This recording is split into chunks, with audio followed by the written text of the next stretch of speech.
Lucky Dubé in 2007, DJ Somebody more recently last November, and now AKA in February 2023. What is up with South Africa and gun violence? Why are the people turning on the very finest of local and international music icons? Have music superstars in this modern day become simply irresponsible, or people have just become a lot more hateful? Kiernan Forbes, known popularly within the music space as AKA or Super Mega, was the victim of targeted murder at a popular local restaurant in Durban, Florida Road, South Africa on the night of Friday, February 10 this year. He was gunned down from close range alongside his longtime friend, Thobela Matson.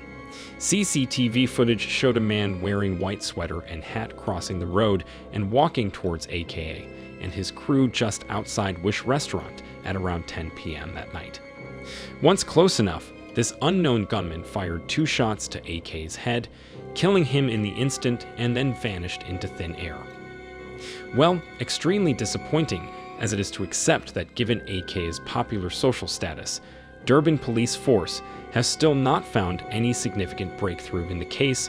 7 long months after AK's brutal murder, history and conspiracy theories suggest that this case is as dead as AKA himself. His provocative and irresponsible personality made him a target for many, which meant just anyone could have pulled that trigger on him. Let me tell you why. Born in Cape Town, 1998, AKA lived with his grandparents in Mitchell's Plain, one of Cape Town's most dangerous townships marked for gangsterism and drug abuse. He later moved to Johannesburg with his mother, where he furthered his education at St. John's College. It was at St. John's College that AK's passion for rap music grew. He formed a band called Entity with 2 of his friends. This hip-hop band would go on to gain popularity, even gaining KORI All Africa Music Awards nominations. He later went on to master sound engineering, where he would work with Africa's finest mainstream industry players like Sarkodie, Burna Boy, and Nasty C. On the outside, AKA was a celebrated rapper and an accomplished businessman, but his personal life was a mess.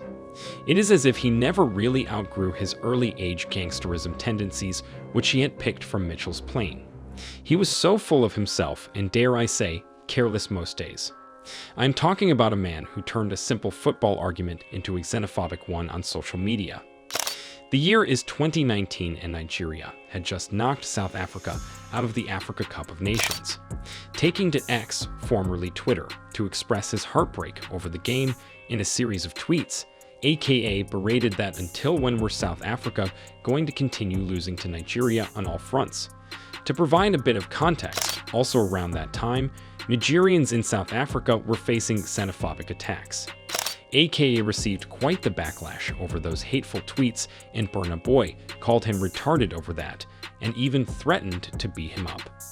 In his own defense, AKA said he was merely defending his country.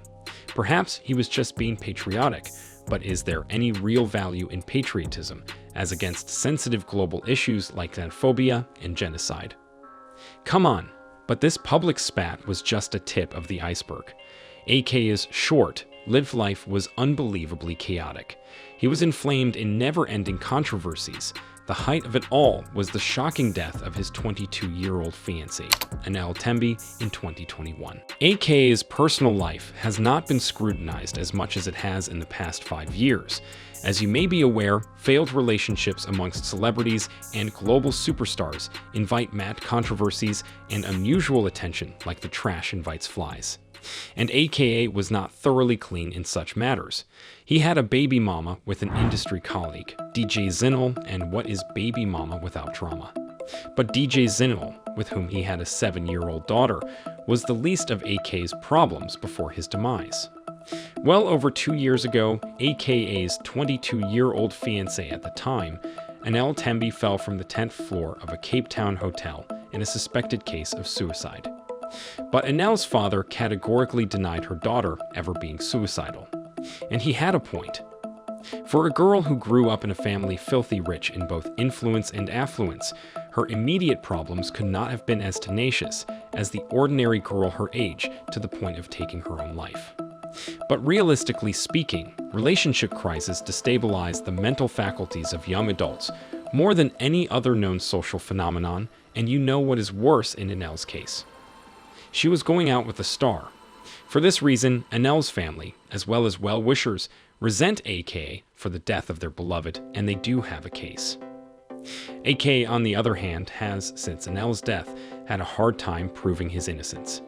He was unapologetically a master of the art of music making, but his acting skills were below par. I mean, what has he not done since Enel's passing?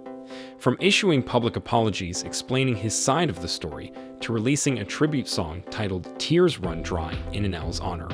But all those efforts have only been as productive as seeds falling on thorns. Lyrics from Tears Run Dry have AKA addressing Enel. When I wake up, I cannot feel sunshine, because you are not by my side, but leaked videos online suggest otherwise.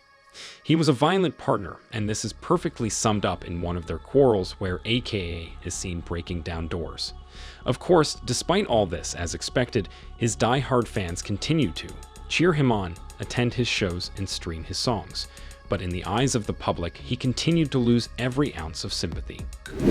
2 years on from Enel's death, and controversies would still not let AKA be so, he had to re-strategize.